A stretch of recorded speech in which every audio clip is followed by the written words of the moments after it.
आज की इस प्रेस वार्ता में आप सभी का हार्दिक स्वागत है। ये प्रेस वार्ता, जैसा कि आपको विदित है कि निर्वाचन आयोग के द्वारा जो स्पेशल इंटेंसिव रिवीजन का जो तीसरा चरण है उसकी घोषणा की जा चुकी है, जिसके तहत 13 राज्यों और 3 केंद्र शासित प्रदेशों में ये स्पेशल इंटेंसिव रिवीजन का कार्यक्रम जो है वो चरणबद्ध तरीके से किया जाएगा। और चंडीगढ़ में उसी के अनुसार जो तीसरे चरण का जो इंटेंसिव रिवीजन की कार्रवाई जो है वो अगले माह से शुरू है।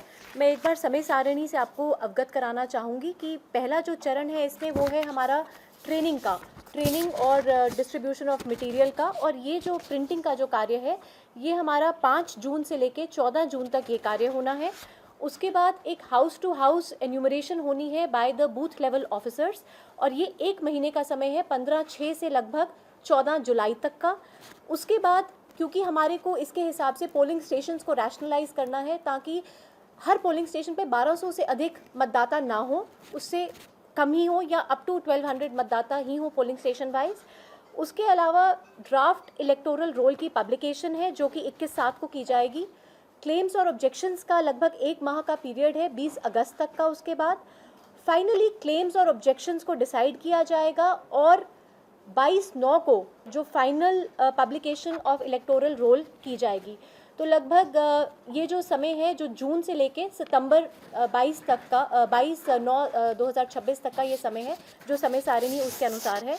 सबसे पहले तो यही बात कि स्पेशल इंटेंसिव रिवीजन का जो मुख्य उद्देश्य यही है कि किस तरह हमारे जो इलेक्टोरल रोल्स हैं उनका शुद्धिकरण एक तरीके से किया जाए ताकि जो हमारी मतदाता सूची है वो सटीक हो, शुद्ध हो, समावेशी हो, और जो उसमें डुप्लीकेट एंट्रीज हैं वो ना हो।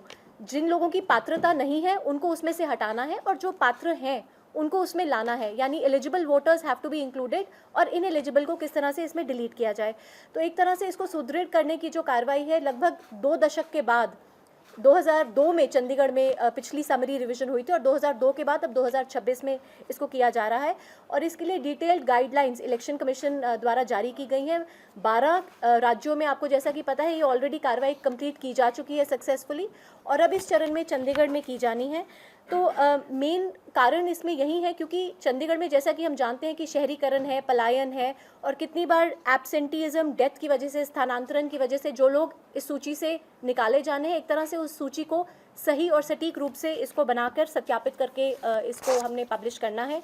इसमें चंडीगढ़ में 5.18 लाख मतदाता जो हैं रजिस्टर्ड इलेक्टर्स हैं हमारे पास, और हमारे BLOs ने 614 जो हमारे बूथ लेवल ऑफिसर्स हैं, BLAs के साथ मिलकर जो हमारे बूथ लेवल एजेंट्स हैं जो पॉलिटिकल पार्टीज़ के, उनके साथ मिलके लगभग 70% मैपिंग जो है प्री SIR फेज़ में 70% मैपिंग की जा चुकी है। यानी 70% ऐसे लोग हैं जिन्हों का पिछले SIR में डेटा अवेलेबल था, उनको मैप किया जा चुका है। अब ये घर घर हमारे BLOs जाएंगे। अब आपके माध्यम से हम लोगों को भी बताना चाहते हैं और यही अपील करना चाहते हैं, क्योंकि ये BLOs जो हैं हमारे, ये जब 15/6 से घर घर जाना शुरू करेंगे तो ये एक बार नहीं, लगभग 3 बार हर घर में जाएंगे ताकि एक अवसर मिले। और ये पार्शली प्री फिल्ड जो कि हमारे पास डेटा अवेलेबल है उसके हिसाब से एक प्री फिल्ड एन्यूमरेशन फॉर्म हर घर में पकड़ाएंगे, और उस एन्यूमरेशन फॉर्म में एक यूनिक QR कोड होगा। उस यूनिक मतलब हर एन्यूमरेशन फॉर्म को लोगों ने अपनी डिटेल्स उसमें भरनी है। तो लोगों से यही अपील है कि सही तरीके से अपनी डिटेल्स जांच कर उस एन्यूमरेशन फॉर्म में भरें, और वो एन्यूमरेशन फॉर्म भरने के बाद BLO को वापस उन्होंने पकड़ाना है, और जिसमें वो डिटेल्स अपनी, या तो 2002 में उनका जो वोट बना हो, एपिक नंबर हो, या उनके पेरेंट्स का हो, या उनके ग्रैंड पेरेंट्स का हो, और अगर नहीं है तो जहाँ भी बना हो, मान लीजिए वो चंडीगढ़ में वोटर नहीं थे, उत्तराखंड में वोटर थे, या जहाँ के भी वोटर थे, तो वहाँ की डिटेल्स। और हमारे BLO, क्योंकि एक ऑनलाइन पोर्टल के माध्यम से जो ECI नेट का पोर्टल है उसमें ये डिटेल्स अवेलेबल है, पिछली SIR की कंट्री वाइज डिटेल्स अवेलेबल हैं।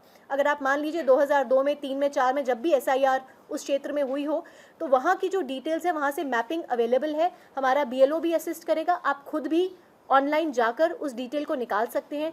जो व्यक्ति चंडीगढ़ में नहीं है, जब BLO गया, आप मान लीजिए कहीं बाहर प्रवास कर रहे हैं, तो आप ऑनलाइन माध्यम से भी अपना एन्यूमरेशन फॉर्म फिल करके ऑनलाइन रूप से भी दे सकते हैं। पर मोटी बात यह है कि जो एन्यूमरेशन फॉर्म आपको जमा ज़रूर कराने हैं, क्योंकि अगर आप एन्यूमरेशन फॉर्म जमा नहीं कराएंगे तो आपका नाम मतदाता सूची का जो ड्राफ्ट पब्लिश किया जाएगा उसमें नहीं होगा। उसके बाद फिर आपको ऑब्जेक्शन या क्लेम के तहत अपने डॉक्यूमेंट समेत जमा कराने पड़ेंगे, जिसकी सुनवाई हमारे AEROs करेंगे। कहने का तात्पर्य सिर्फ इतना है कि जब बीएलओ आपके घर जाएगा वो कोई डॉक्यूमेंट आपसे नहीं लेगा, आपने सिर्फ अपना एन्यूमरेशन फॉर्म भरना है। पुरानी जो एसआईआर यहाँ पर हुई है 2002 में, उसमें अपनी डिटेल्स मैपिंग 70% लोगों के केस में तो इस तरह की मैपिंग हो ही रखी है।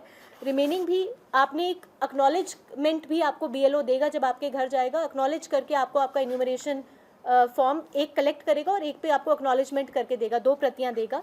और अगर कोई घर लॉक्ड पाया जाता है तो दरवाजे के नीचे वो ये जो एन्यूमरेशन फॉर्म है देके जाएगा। तो चंडीगढ़ एक, मैं समझती हूँ कि हमारा एक एजुकेटेड शहर है, छोटी जगह है, पर साथ ही साथ अर्बन एरिया भी है। तो लोगों में जितना हम कोशिश ये कर रहे हैं कि वॉलंटियर्स के माध्यम से हमारे AEROs ने, ERO साहब ने बहुत सारी मीटिंग्स और लोगों में खूब इसका प्रचार प्रसार किया है कि इस तरह से प्री SIR एक्सरसाइज हो रही है, अब SIR हो रही है। तो आपके माध्यम से यही अपील है लोगों से कि ज़रूर अपना एन्यूमरेशन फॉर्म भरें, ताकि कोई जो जिसकी पात्रता है उसका नाम अवश्य रूप से ही इलेक्टोरल रोल में हो।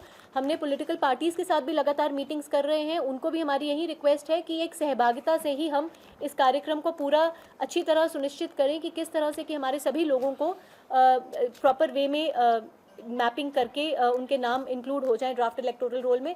लेकिन मान लीजिए आपने अपना एन्यूमरेशन फॉर्म जमा नहीं कराया, तभी घबराने की कोई बात नहीं है। आप अपना क्लेम ऑब्जेक्शन हमारे AEROs के पास जाके अपने कागज़ दें, आपका नाम इंक्लूड कर लिया जाएगा। साथ साथ जो मतदाता 18 साल की आयु क्रॉस कर रहे हैं, जो हमारी इसमें जो डेट बताई गई है 1/7/2026, जो हमारी क्वालिफाइंग डेट है 1/7/2026 से पहले जो 18 साल की उम्र पे आ गए हैं, जो मतदाता के हिसाब से एलिजिबल वोटर्स हैं, वो भी अपना form 6 along with the declaration form दे सकते हैं, जिससे वो भी नए वोट भी बन जाएंगे। साथ में जो फॉर्म 7 और 8 की जो प्रक्रिया है, whether it is deletion, whether it is जो लोग डिलीट करने हैं, जो लोग शिफ्ट हो गए, वो सारी प्रक्रिया भी साथ के साथ की जाएगी।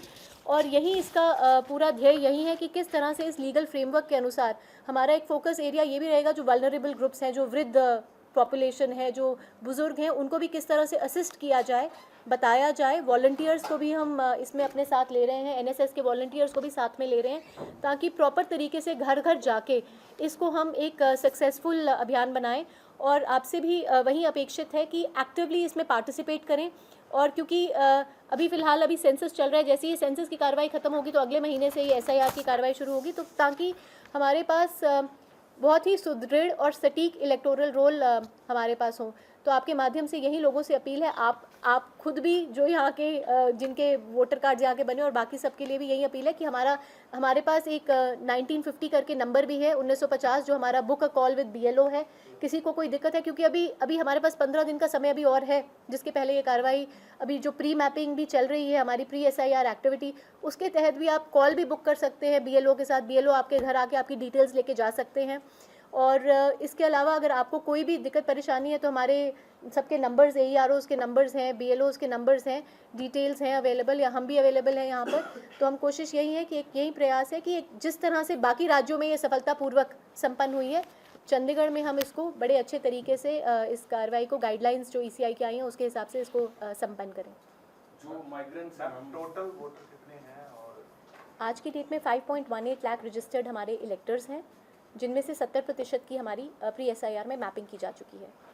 जो माइग्रेंट्स हैं उनका परमानेंट रेजिडेंस कहीं और है और यहाँ टेम्परेरी तौर पे रह रहे हैं, और वोट उन्होंने वहाँ बनवाया हुआ है, और 2 जगह तो बनेगा नहीं, तो उसमें उनको किस तरह की जानकारी जो है, उनके घर भी BLO जाएंगे और जानकारी देनी पड़ेगी।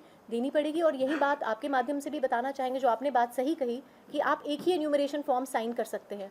अगर मान लीजिए वोट बिहार का बना हुआ है, बिहार में अभी SIR हो गया, आपने एन्यूमरेशन फॉर्म साइन किया है वहाँ पर, तो आप एक ही जगह का मतदाता हो सकते हैं, या आप वहाँ का हो सकते हैं या यहाँ का। अगर आपने कहीं और का आपने वोट आपका बना हुआ है, तो आप यहाँ जायज़ तौर पर आप यहाँ के मतदाता नहीं हो सकते। यहाँ की फिल करना पड़ेगा? नहीं, फॉर्म नहीं बताना तो पड़ेगा ही, उसको बताना पड़ेगा BLO को। हाँ जी, उस केस में वो वही जो हमारी 4 कैटेगरीज हैं, ASDD, absent, shifted, death case या डुप्लीकेट, तो उनमें से किसी कैटेगरी में, ये जो 4 कैटेगरीज है, इसको सत्यापित करेंगे जब हम, तो इन कैटेगरीज को हमने डिलीट करना है। तो डेफिनेटली जो पॉपुलेशन है जिसका कहीं और वोट बना हुआ है, वो डुप्लीकेट एंट्री में करके डिलीट हो जाएगी उसमें से। मैम, ये ऑब्जेक्शंस वाला जो पार्ट है, इसको लेकर अलग-अलग स्टेट्स में कंट्रोवर्सी हुई है पॉलिटिकली देखा जाए तो। जैसे एक ही व्यक्ति ने 600-700, क्योंकि कल पंजाब की इलेक्टोरल ऑफिसर की प्रेस कॉन्फ्रेंस थी SIR को लेकर, उन्होंने कहा कि देयर इज नो लिमिट, मतलब एक व्यक्ति कितनी ही ऑब्जेक्शंस रेज कर सकता है किसी दूसरे के वोट पे, तो ये एक तो बड़ा इशू बना पॉलिटिकली कि कई जगह पर स्पेसिफिक जो पार्टी के वोटर थे ऐसे एलिगेशंस लगे कि वो उनके लिस्ट नाम हट गए क्योंकि किसी ने ऑब्जेक्ट किया था। तो ये ऑब्जेक्शन जब आएंगे तो इसका क्राइटेरिया क्या है? आप कैसे क्योंकि हो सकता है कि कोई पॉलिटिकली मोटिवेटेड व्यक्ति 400-500 वोट्स पे ऑब्जेक्शन कर दे कि गलत बने हैं, तो इसका क्या क्राइटेरिया रहेगा, इसकी जांच कैसे होगी? हमारे यहाँ जैसे मैंने कहा कि चंडीगढ़ एक संसदीय क्षेत्र है और यहाँ पर हमारे 10 AEROs हैं जिनको हमने गाइडलाइंस के अनुसार उन्होंने क्लेम्स और ऑब्जेक्शन सुनने हैं। अब बाकी राज्यों पर तो मैं टिप्पणी नहीं करना चाहूँगी, पर मैं सिर्फ इतना ही कहना चाहूँगी कि यहाँ पर हाँ प्रोसेस यही है कि जो क्लेम्स और ऑब्जेक्शंस वो पूरी गाइडलाइंस के हिसाब से जो हमारे AEROs हैं उसको हियरिंग देंगे। और जैसा कि गाइडलाइंस में निर्धारित तरीके से जो भी अगर आपके पास जायज़ डॉक्यूमेंट्स हैं उसकी अगर एक वैसे डिटेल में एक मैं PPT भी आपसे शेयर कर लूँगी, डिटेल्स भी बता दूँगी। उसमें 12 डॉक्यूमेंट्स की लिस्ट है। डॉक्यूमेंट्स अगर आप मान लीजिए आपका नाम पुरानी SIR में नहीं है या किसी और जगह की SIR में भी नहीं है, तो 12 लिस्ट ऑफ डॉक्यूमेंट्स हैं जो आप प्रूफ के साथ उस टाइम सबमिट करेंगे। और उसके अलावा अगर वो डॉक्यूमेंट्स नहीं है तो केस टू केस बेसिस पे it is on the the good sense of the AERO जो मतलब अपने हिसाब से एक बहुत ही जुडिशियस वे में हमारे हाँ ऑब्जेक्शंस का पीरियड ऑफ फाइलिंग क्लेम्स और ऑब्जेक्शंस जैसा मैंने बताया ये 1 महीने का पीरियड है। 21/7 से लेके 20/8 का, यानी 21 जुलाई से लेके 20/8 तक का तो पीरियड क्लेम्स और ऑब्जेक्शंस का है। और उसके बाद डिस्पोजल का जो पीरियड है वो 21/7 से लेके 18/9 तक का है। तो पूरा एक मौका दिया जाएगा, अपॉर्चुनिटी दी जाएगी कि एक सही तरीके से सटीक तौर से हम अच्छी तरह उसकी जांच करके हमारा मैंने जैसा कहा कि उद्देश्य और गाइडिंग प्रिंसिपल जो आप पूछ रहे हैं वो एक ही है कि जिसकी पात्रता है उसका नाम कटेगा नहीं, और जो अपात्र व्यक्ति है जो जिसकी पात्रता नहीं बनती वो डेफिनेटली उसको नाम हम डिलीट किया जाए। हाँ पार्टीज़ की मीटिंग हमने AERO लेवल पे भी की है, आज मेरे लेवल पे भी की जा रही है। आ भी रखे हैं पॉलिटिकल पार्टीज़ के रिप्रेजेंटेटिव्स, उनसे हम लगातार मिलते भी रहे हैं जब PSIR फेज़ में, और अभी उनके साथ आगे भी पूरे क्योंकि मैं वहीं आज भी मीटिंग है और अभी इसके बाद आपकी प्रेस कॉन्फ्रेंस के बाद उन्हीं के साथ मीटिंग है। वो लिस्ट हमारे पास है, मैं आपके साथ शेयर कर लेती हूँ, हमारी PPT में भी है, पर मैं एक बार बता भी देती हूँ आपको लिस्ट ऑफ डॉक्यूमेंट्स है हमारे ये पास। सारा प्रोसेस जो हो रहा है पूरे 12 स्टेट्स में पूरा हो चुका है, लेकिन बावजूद इसके एक राजनीतिक विवाद लगातार फिर भी बढ़ता जा रहा है। अभी जैसे नगर निगम में इलेक्शन हुए यहाँ पंचकुला में, तो 17,000 वोटों का कांग्रेस ने एलिगेशन लगाया कि फर्जी वोट है या डुप्लीकेसी या जो भी उन्होंने सामने रखा। तो ये जो विवाद इस तरह के सामने लगातार आ रहे हैं, तो इस तरीके की यहाँ पे प्रॉब्लम ना बने, क्योंकि यहाँ पे भी नगर निगम का इलेक्शन एकदम बाद में है। आपका प्रोसेस पूरा होगा उसके साथ ही मेरे ख्याल दिसंबर में इलेक्शन हो जाएगा। मेरी बस यही एक आपसे रिक्वेस्ट है कि किसी और राज्य के ऊपर तो मैं टिप्पणी नहीं करना चाहूँगी, पर हम यहाँ पे मैं यही कह रही हूँ कि चंडीगढ़ एक बहुत कॉम्पैक्ट और छोटी जगह है, और हमारा यही उद्देश्य यही रहेगा कि किस तरह से गाइडलाइंस के अनुसार जो मैं ये बता रही थी कि इन्होंने जो पूछा कि कौन से डॉक्यूमेंट्स हैं जिसके पास, मैं वही कह रही हूँ कि जब आपके पास जब BLO जाएगा इनिशियल फेज़ में तो आपको कोई डॉक्यूमेंट्री प्रूफ की आवश्यकता नहीं है, आपने अपना इन्यूमरेशन फॉर्म भर के देना है अगर आपकी मैपिंग है पुराने से, अगर नहीं है तब आपको डॉक्यूमेंट्स देने हैं। और इस तरह के जो डॉक्यूमेंट्स है, कोई भी आइडेंटिटी कार्ड है, बर्थ सर्टिफिकेट है, पासपोर्ट है, मैट्रिकुलेशन का सर्टिफिकेट है, ये डिटेल्स हैं, रेजिडेंट सर्टिफिकेट है, कोई SC ST OBC कास्ट का सर्टिफिकेट है आपके पास, या कई स्टेट्स में जो रजिस्टर ऑफ सिटीजन्स बना हुआ है जो एक स्पेशल नंबर भी दे रखा है, फैमिली रजिस्ट्री बना रखी है, फैमिली ID बना रखा है, उसकी डिटेल्स हो, या कोई लैंड या हाउस अलॉटमेंट की डिटेल्स हो। इसमें एक ही बात मैं बताना चाहूँगी कि आधार, जिस तरह सुप्रीम कोर्ट की जजमेंट्स में भी ये सामने आया और बाकी स्टेट्स में भी इसी तरह का रहा है कि जो आपका आधार नंबर है it is a proof of identity only, it is not a proof of citizenship. तो आधार अगर आप दे रहे तो उसके साथ कोई ना कोई डॉक्यूमेंट आपको और देना पड़ेगा। BLOs तो मैं कितने कर दिए हैं, क्योंकि काफी ट्रेजिक इंसिडेंट देखे गए BLOs के साथ। नहीं, यहाँ पर उस तरह का कोई स्ट्रेन, है कि इतने कर वो करें। यहाँ पर इस तरह का कोई ऐसा स्ट्रेन नहीं है। हमारे BLOs के पास 700 से लेके 1200 के 1000-1200 के बीच में ही घर हैं, तो इस तरह का। और चंडीगढ़ एक जैसा आप जानते हैं बहुत ही कॉम्पैक्ट जगह भी है, तो हमारे यहाँ पर हमारा यही आशा है कि बड़े कॉम्पैक्ट और अच्छे तरीके से हम इसको संपन्न करेंगे। इलेक्टेड रजिस्टर्ड इलेक्टर्स हमारे पास इतने हैं। ज्यादा वोटें कटे क्योंकि why I am saying is because इस रूम में भी ज्यादातर लोग जो हैं we are from either Punjab, Haryana, Himachal, किसी की वोट रिस्पेक्टिव स्टेट्स में है। तो हर जगह जो है पंजाब, हरियाणा, हिमाचल, हर जगह not Himachal but most of the states the SIR is happening. So ज्यादा जो है वो वोट्स का आई मीन जो इलेक्टोरल रोल्स है वो कम होने की संभावना है। बिकॉज अभी ऐसा या जैसे पंजाब में है तो पंजाब में वो वोटर वो अगर फॉर एग्जांपल आई वांट कि मुझे चंडीगढ़ में अपनी वोट रजिस्टर करानी है but my vote is in Punjab और हिमाचल सो देन एडिशन यहाँ होएगा या वहाँ से कटेगा हाउ इट विल नहीं, आप उसमें आप अपना फॉर्म नंबर शिफ्टिंग का जो है फॉर्म नंबर 8 भरेंगे और उसके हिसाब से if you want to continue with the vote at your native place Or then here. you will not fill the enumeration form over here. In एक ही case bar you want भरोगे। to get here then you first of all you'll have to या तो shift कर Delete it from- delete करके यहाँ नया डालो। But most of the votes यहाँ पे जो नहीं, पर उसमें ये भी है कि नहीं, क्योंकि अभी हमारी 16-17 हज़ार माइग्रेटरी है हमारी 16-17 हज़ार वैसे नए वोटर्स भी ऐड हुए हैं। तो अभी हमारे को अभी इस स्टेज पे कहना, क्योंकि अभी हम फॉर्म 6 भी साथ ही में दे रहे हैं इस बार, जैसे पहले शुरू में नहीं किया गया था, पर फॉर्म 6 जो नए वोट का है वो फॉर्म भी साथ ही में दिया जा रहा है। तो जो 18 साल की आयु है या जो अभी अटेन कर गए एलिजिबिलिटी एज, तो वो भी अपने फॉर्म भरेंगे। चंडीगढ़ में हम ये भी मानते हैं कि बहुत सारे यूथ पॉपुलेशन भी है हमारे पास, तो अभी इस स्टेज पे वो आपकी खुद की कॉल होगी। बट ये है कि अगर आप चाहते हैं कि वोट यहाँ पे हो और आपके पास कोई वैलिड डॉक्यूमेंट है, तब आपका वोट डेफिनेटली यहाँ का बनेगा और नहीं कटेगा। जो वोट कटे हैं उन्होंने कई बार ये कहा है कि बीएलओ हमारे घर पे गए, आपने कहा 3 बार जाएंगे, क्या उसमें रहेगा कि हाँ वो 3 बार वहाँ पर गए? बिल्कुल 3 बार जाएंगे, और इसके लिए हम भी इसका कुछ इस तरह का प्रावधान करेंगे कि अगर जाने के बाद कोई पर्ची या अपना नंबर छोड़ के भी आए और इसकी पब्लिसिटी भी करेंगे, तभी हम पॉलिटिकल पार्टीज़ के साथ भी उनके बूथ लेवल एजेंट, और एंड में ये भी है पब्लिकेशन से पहले भी कि जो बीएलओ और बीएलए है साथ में अपने एरिया के एक मिनट्स भी ड्रॉ अप करेंगे कि हमारे एरिया में, मान लीजिए हमारे इस बूथ में, इस पोलिंग स्टेशन में क्या उन्होंने अगर वोट कटे हैं क्या है। तो एक बीएलओ बीएलए की जो तालमेल है वो भी बहुत ज़रूरी है। लोगों की जागरूकता के साथ साथ उनका आपस का तालमेल भी ज़रूरी है कि इस तरह की दिक्कत परेशानी ना आए। एक इम्पोर्टेंट क्वेश्चन है कि जनगणना चल रही है, सेंसस चल रही है पूरे थ्रू आउट इंडिया में, और जनगणना के साथ डिलिमिटेशन भी होनी है। डिलिमिटेशन के साथ सीटों का इधर उधर हेर फेर जो भी है, रिजर्व करनी है, महिलाओं की करनी है, वो अभी प्रोसेस होके हटा है संसद के अंदर भी। तो इतनी जल्दी क्यों हो रही है कि एसआईआर का प्रोसेस इतनी जल्दी आपको इस तरह की डायरेक्शन क्यों है कि अभी करना है, जब सारा का सारा प्रोसेस जो है अभी होल्ड करा जा सकता है, क्योंकि उसके साथ डिमिलिटेशन के साथ चल रहे हैं। ये तो मेरे ख्याल से तो ये जो उससे बात सारा है बदलाव आएगा मैम। ये जल्दी कहाँ हो रहा है, ये तो 20 साल बाद 20 इलेक्टोरल साल वोट बाद की में रिवीजन नहीं, हो रही है। उसके हिसाब से और नहीं मैं सिर्फ एक ये छोटी सी बात ये कहना चाहूँगी कि ये तो बहुत सारी पॉलिटिकल पार्टीज़ का खुद भी हमेशा से ये रहा है कि इलेक्टोरल वोट्स रोल्स जो होने चाहिए, एक तरह से it is a mandate, it is a constitutional mandate under अनुच्छेद 324 है जिसके तहत ये होना है। और मैं ये कह रही हूँ कि ये पॉलिटिकल पार्टीज़ की भी बार बार यही रिक्वेस्ट रही है कि किस तरह साफ और स्वच्छ इलेक्टोरल रूल्स होने चाहिए, तो उसी के तहत इसका मैं वो मान गया मैं, लेकिन वो मेरा कहने का मतलब है कि जब 20 साल से नहीं हुआ तो 6 महीने रुका जा सकता है इस प्रोसेस के लिए। वो डिलिमिटेशन वाला मेरा कहने का मतलब है सेंसस के आंकड़े आ जाएंगे सारे पर। हम तो ये ईसीआई की डायरेक्शंस के हिसाब से ये पूरा हो रहा है कार्य। तो मैम कितने परसेंट मैपिंग अब तक हो चुकी है? 70% मैपिंग चंडीगढ़ में हो चुकी है। तो जो मैपिंग उसको वेरीफाई करेंगे अभी 15 दिन अभी हमारे पास और है, मैं वही कह रही हूँ, इसीलिए आपसे भी अपील है। और हम अभी पॉलिटिकल पार्टी से भी मिल रहे हैं, बीएलएस और बीएलओ सभी को रिक्वेस्ट ये है कि अभी भी वो कंटिन्यू कर रहे हैं, ये प्रोसेस अगले 15 दिन भी कंटिन्यू होगा। जितना ज़्यादा नंबर बढ़ जाए उतनी ज़्यादा आसानी हमें आगे भी रहेगी।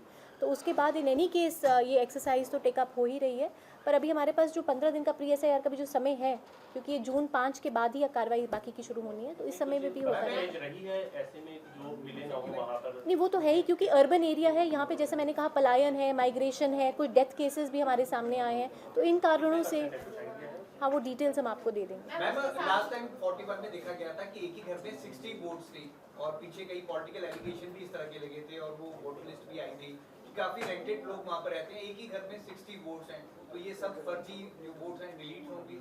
ये बिल्कुल मतलब जैसे भी ईसीआई की गाइडलाइंस है उसके तहत बीएलओ को प्रॉपर ट्रेनिंग दी जाएगी। मैंने एक ही बात आपको कही कि जो पात्रता जिसकी है, जो एलिजिबल है, डेफिनेटली उसका नाम फीचर करेगा और जो अपात्र है उसका नाम हटाया जाएगा। मैम उसके साथ ही चंडीगढ़ में बहुत लोग जो है वो वर्किंग है, तो बीएलओ कैसे इंटरेक्शन करेंगे उनके साथ, कोई पर्टिकुलर? मैं वही बता रही हूँ कि हमारी ऑनलाइन भी, मान लीजिए अगर आप एन्यूमरेशन फॉर्म ऑनलाइन भरने की भी सुविधा है। यहाँ हम ये मानते हैं कि जो वर्किंग है, एजुकेटेड सिटी है, यहाँ पे बहुत लोग अवेयर हैं, तो डेफिनेटली। और हम एनलिस्ट कर रहे हैं support of volunteers also other than political parties. हम जैसे मैंने कहा, हम एनएसएस वॉलंटियर्स को भी साथ में लगा रहे हैं ताकि हमारे जितने भी लोग हैं सबको जागरूकता हो। अगर मान लीजिए घर पे ना भी मिले, 3 बार जैसे मैंने कहा जाएंगे, नहीं होंगे तो घर के दरवाजे के नीचे स्लिप करेंगे। थोड़ा हमारी मीडिया से भी गुजारिश रहेगी कि आप भी इसको ज़रूर पब्लिसाइज करें, और इसके अलावा ऑनलाइन भरने की सुविधा भी है। ठीक है, thank you so much. Thank you. है।